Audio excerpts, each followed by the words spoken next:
Hey, bonjour vous autres. Alors, je viens de me lever, ça paraît. Je vous dis un petit bonjour. On est le vendredi, mon Dieu. On est le dimanche 7 décembre et on ouvre un nouveau Vlogmas ensemble et j'ai aucune idée de qu'est-ce que la journée va nous réserver. Mais voilà, je suis debout. Il fait quand même l'air assez froid dehors et il y a un beau soleil. Fait qu'on va voir, je sais pas. Hier, il y a eu beaucoup de neige. Ben, beaucoup. Il y a eu de la petite neige floconneuse, mais qui s'accumule pas nécessairement. Fait que je sais pas ce que ça va donner aujourd'hui. J'aimerais peut-être aller un petit peu dehors, mais peut-être pas autant qu'hier. Mais bon, c'est pas grave. Je me suis dit qu'on allait profiter de ce matin pour ouvrir encore une fois le fameux calendrier de l'Avent d'été.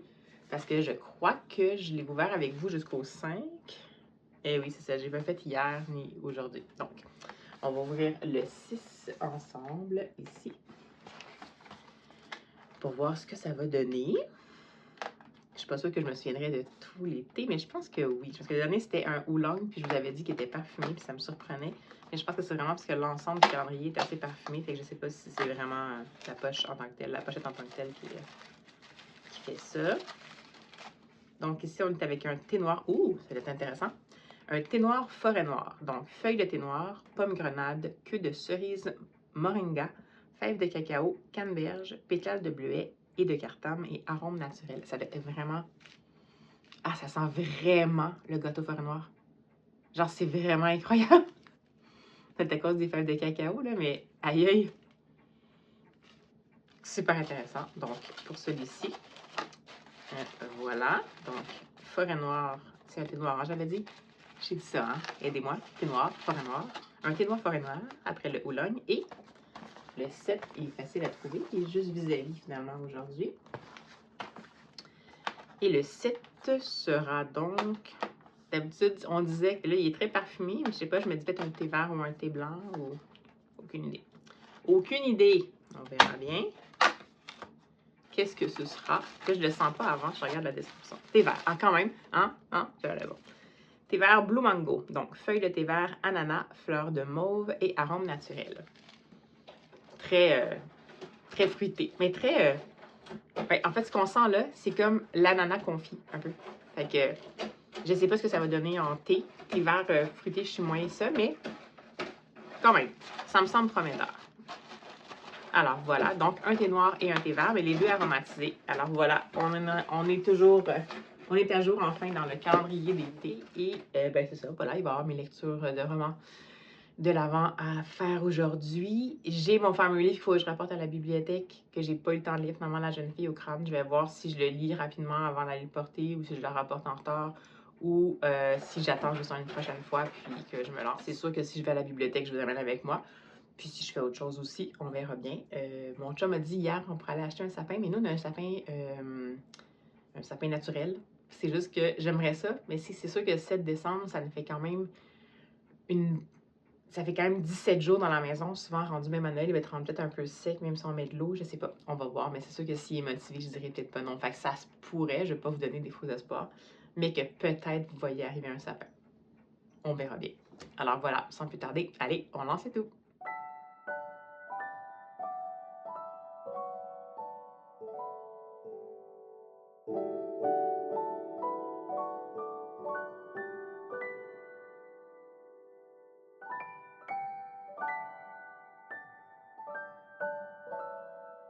Hey, bonjour vous autres. Alors, on est de retour toujours le dimanche 7 décembre avec un félin ici qui refuse de me laisser faire la vidéo. Ça se peut que vous ayez un bout de queue qui passe.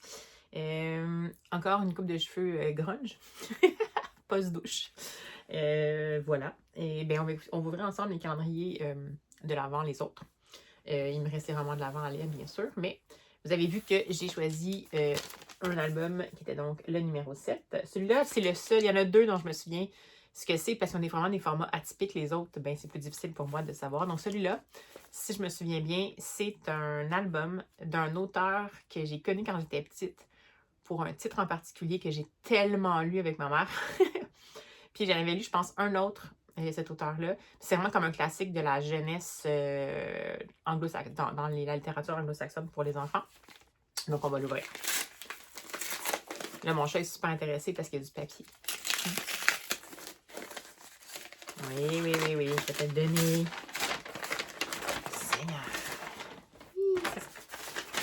mes petits papiers à mon chat.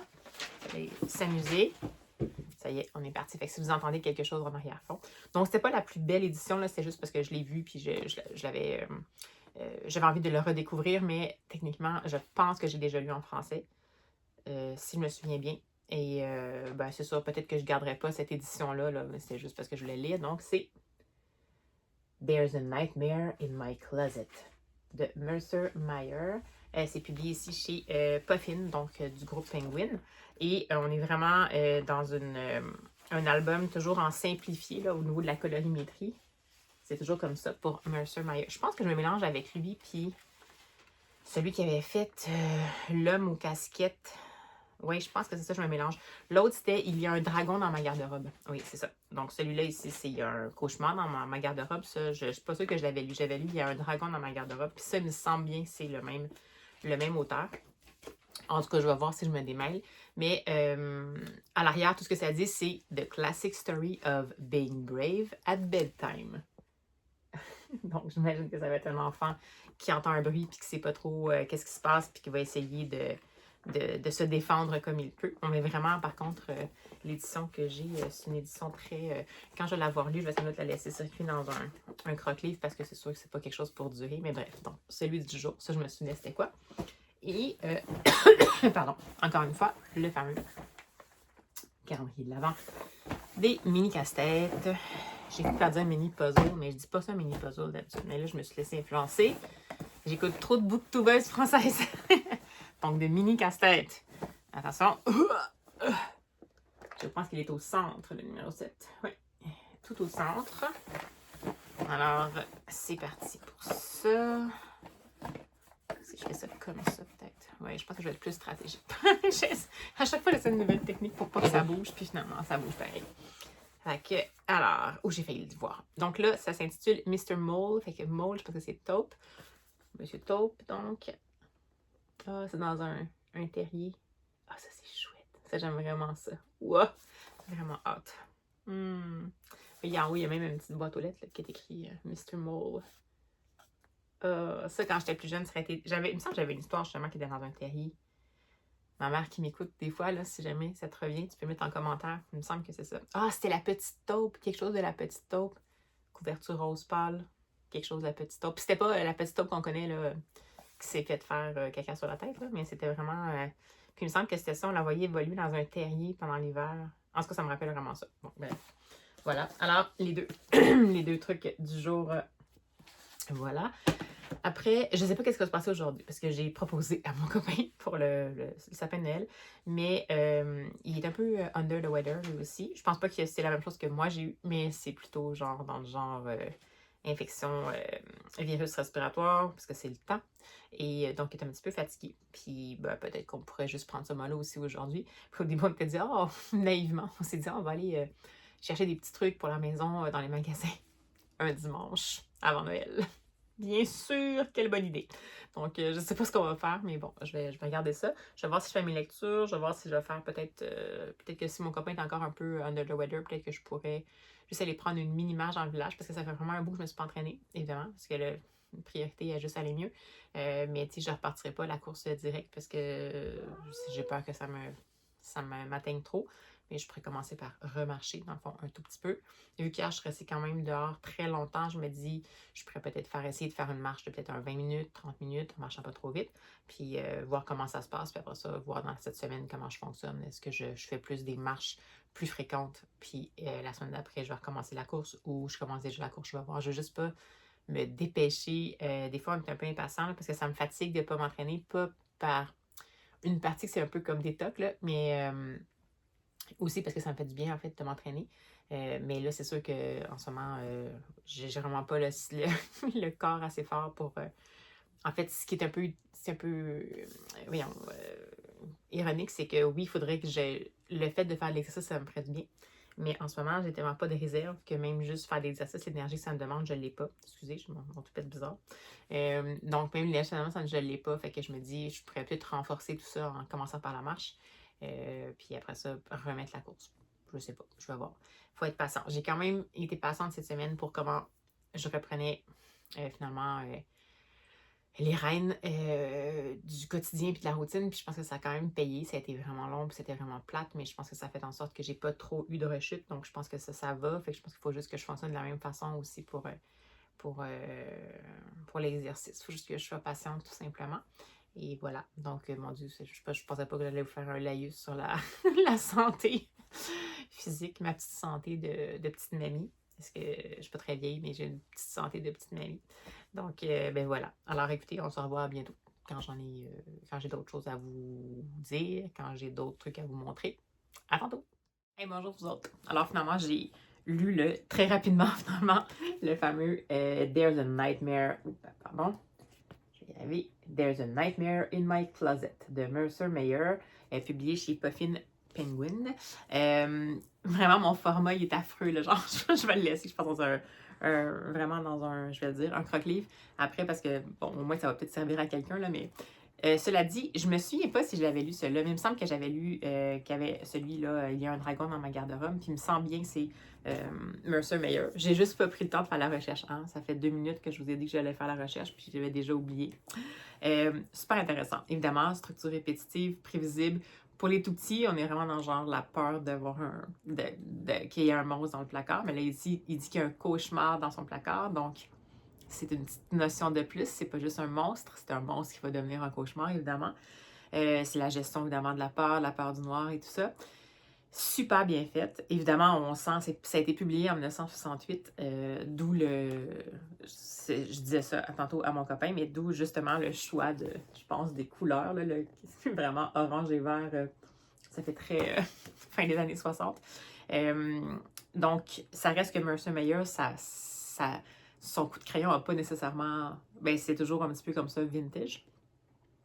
Et on est vraiment dans un univers où, à l'époque, c'est très genré. Il y a un petit garçon avec un petit vélo, un petit cheval qui berçant, puis il joue avec un fusil avec un bouchon de liège, un canon, puis un casque d'armée. Mais ça reste quand même intéressant l'idée de dire que, dans le fond, lui, c'est qu'à un moment donné, il se dit, on va voir, dans le fond, l'enfant qui nous raconte que tous les soirs, il a un peu peur, dans le fond, de ce qu'il y a dans son placard, puis qu'à chaque fois, il se décide d'aller fermer la porte, mais qu'il n'est pas trop certain. Puis il y a un soir qui a dit, ben tant pis, je vais le combattre. Puis là, on se voit qu'il se met comme un peu en retranchement dans son lit pour être prête à accueillir le cauchemar. Et comme de fait, le cauchemar va sortir du placard. Donc ça, je trouve ça intéressant parce que c'est une littérature enfantine qui nous amène justement à confronter en tant que tel les peurs. Parce que dans le fond, souvent, ce qui est pire, c'est que ce qu'on pense qui va arriver.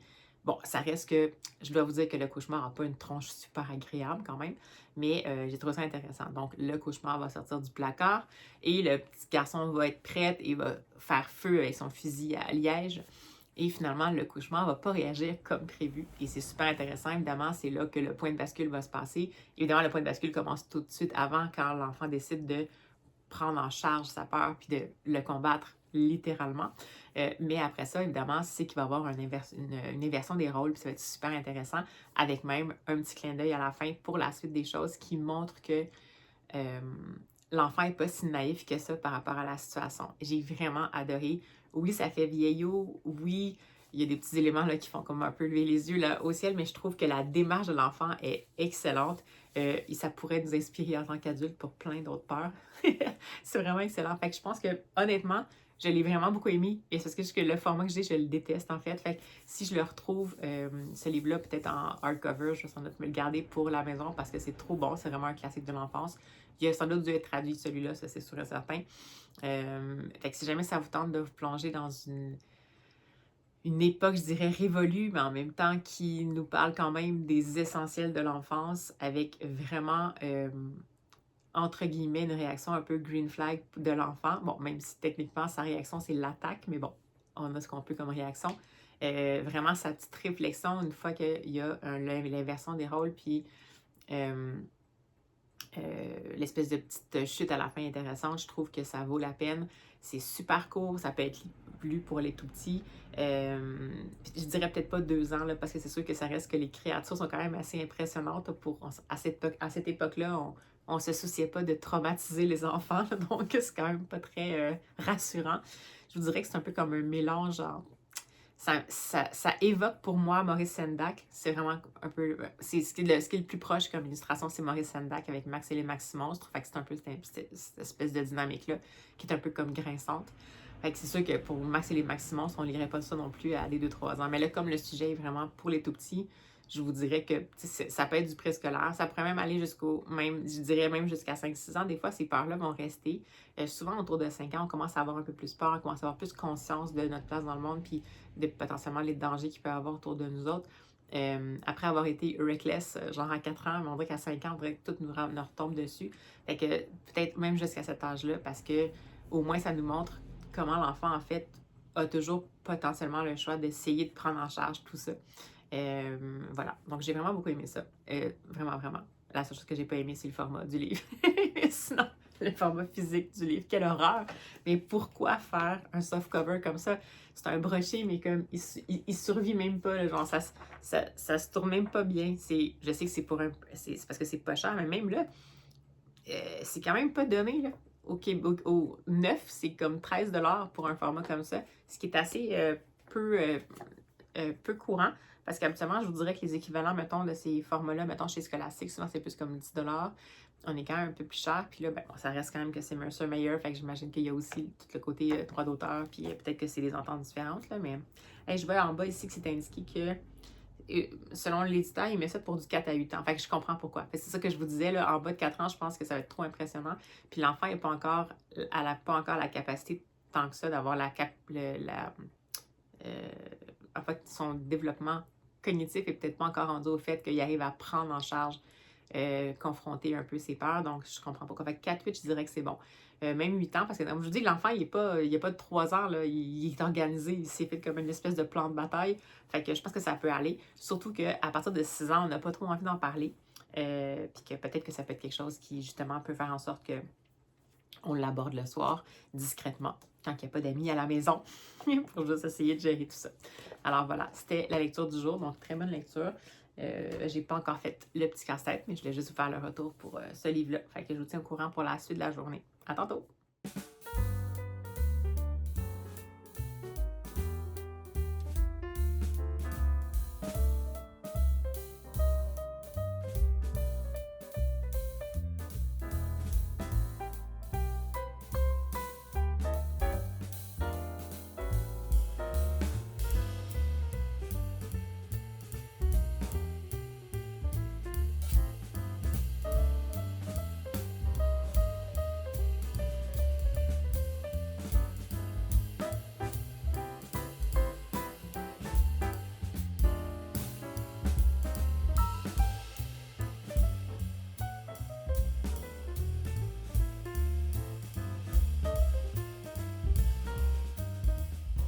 Et bonjour vous autres. Alors, je suis de retour finalement. On est allé faire genre un gros... une grosse aventure de magasinage, mon copain et moi. Puis moi, j'aime déteste magasiner, sauf dans les librairies. Mais sinon, j'aime vraiment pas ça. Mon copain, lui, c'est celui qui aime vraiment ça. Il aime les trucs un peu de décoration. Puis c'est vraiment lui qui s'occupe de ça. Moi, je suis dans une autre dimension. J'apprécie quand c'est beau, mais j'ai pas nécessairement d'idées créatives pour ça. Donc, on est allé dans un endroit où il y avait quand même pas mal de monde parce que c'est évidemment le temps des fêtes.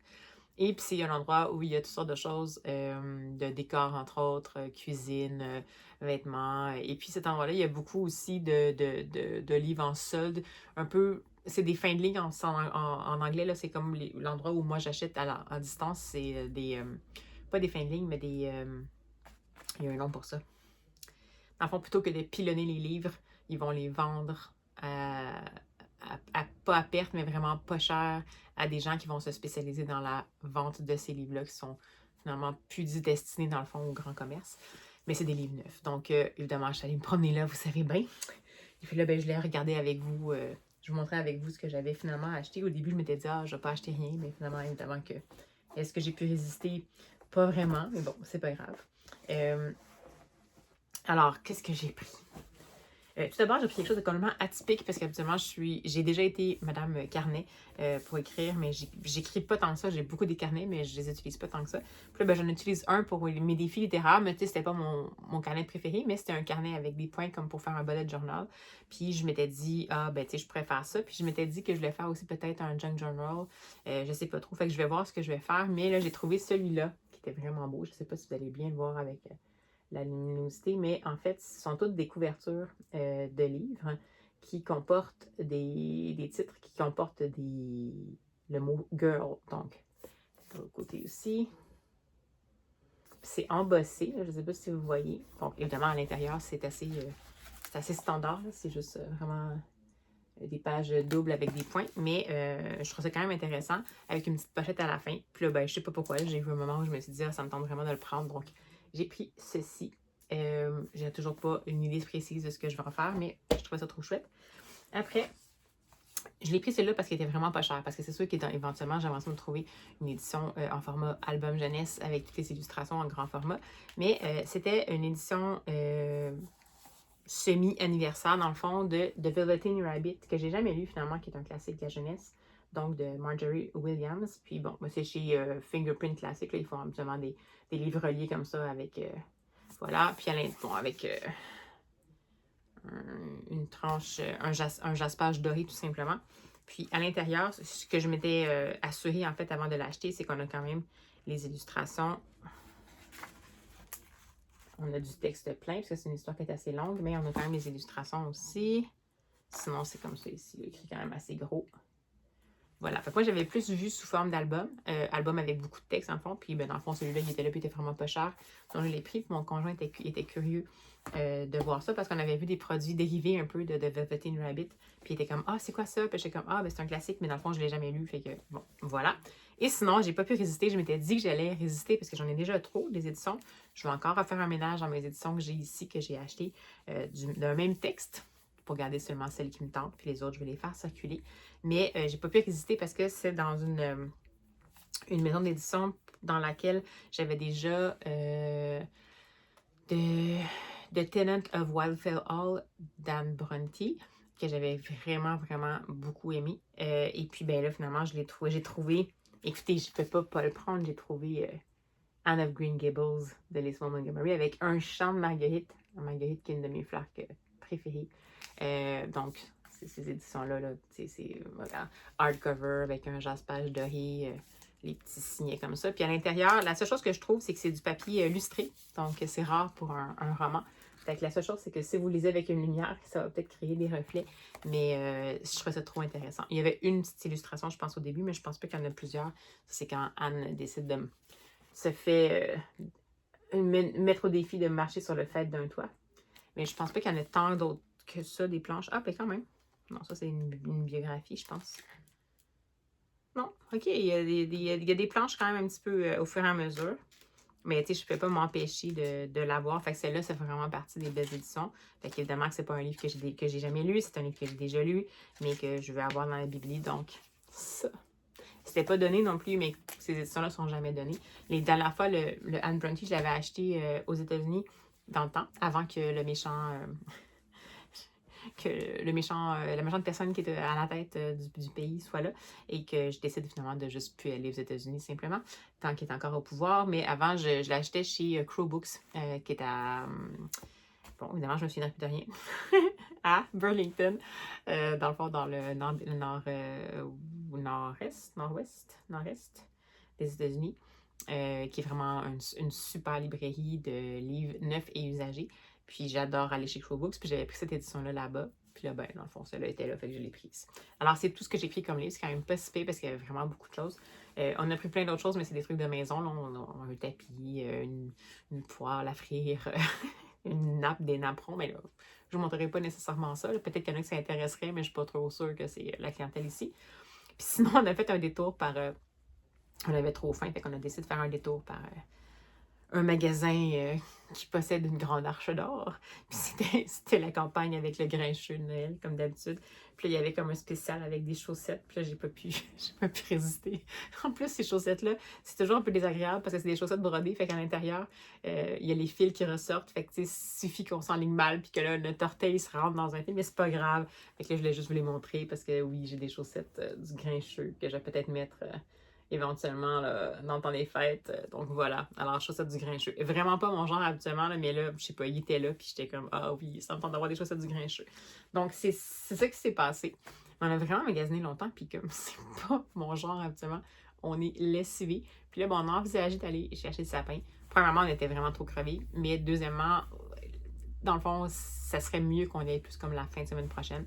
Parce que comme c'est un sapin naturel, ben c'est sûr que pour qu'il reste quand même beau, nous autres ici, on a quand même le chauffage fonctionne, fait que c'est sûr que l'air est plus sec puis tout ça, donc c'est plus compliqué pour nous autres de le conserver plus longtemps. Donc, on a décidé de remettre ça. Fait que je vous ai peut-être donné un faux espoir, mais non, il n'y aura pas de sapin tout de suite. Mais à mon avis, ça ne devrait pas vraiment dépasser plus que la fin de semaine prochaine. Donc, on va voir ce que ça va donner, mais techniquement, ça devrait être ça. Et sinon, bien évidemment, j'ai pas pu avancer mes autres lectures parce que j'étais en bonne compagnie. Par contre, c'est pas vrai, j'ai commencé, quand j'attendais pour manger, j'ai commencé et je pense très bien entamer le chapitre du jour pour le roman d'Arabella Grimm. Puis c'est comme je vous dis, c'est juste qu'on s'en va. Ça fait comme 4 chapitres pour qu'on comprenne où on allait s'en aller, quel rôle allait jouer Arabella Grimm, qui est la grand-mère d'Héloïse, dans la situation, de quelle façon ça allait jouer un rôle, pourquoi ça s'appelle Les Détectives de l'allée 13. Donc là, ça s'éclaircit tout dans les 2 derniers chapitres. Et puis là, ben, dans ce chapitre-ci, on est dans quelque chose qui est plus un peu un in memoriam là, de la personne qui est décédée au début parce que c'est quelqu'un qui était quand même bien connu de cette espèce de micro-société-là qui est autour du cimetière. Donc, je suis encore un peu perdue dans les personnages, je vous dirais. Il y en a vraiment beaucoup. On dirait que j'en mélange beaucoup dans les personnages secondaires. Puis, je suis encore un peu sur mon impression que ça s'est comme bousculé, puis je suis comme un peu contrariée. Alors que, dans le fond, dans Cozy Love, ça a été une structure qui a monté tranquillement. Ben, tranquillement. Ça a fonctionné comme ça. Ce qui fait que là, au début, je n'étais pas trop certaine. Puis là, tranquillement, je me suis accrochée. Puis là, ils ont pu mettre justement l'événement qui est arrivé. Puis là, on est pris dans des péripéties où est-ce que justement, il y a l'enquête qui commence. Puis c'est comme pas illogique, on dirait. Tandis que dans celui-là, c'est comme si, je comprends qu'on ait fait un autre truc au début. Moi, ça me plaisait beaucoup que ce qui était fait au début. Puis là, on s'en allait ailleurs. Puis je suis comme, oh non, je voulais comme rester dans l'ambiance du début. Donc, on va voir comment ça va. Cela dit, c'est pas mal écrit, mais on dirait que je sais pas, il y a quelque chose qui m'a comme dérangé. Fait que ça, puis j'ai toujours pas écouté le How Winston Came Home for Christmas. Puis j'ai pas fait encore mon petit casse-tête, mais bon, c'est ça. La journée est comme ça aujourd'hui. Fait que voilà, mon petit on-haul, puis ben, on se revoit quand je peux.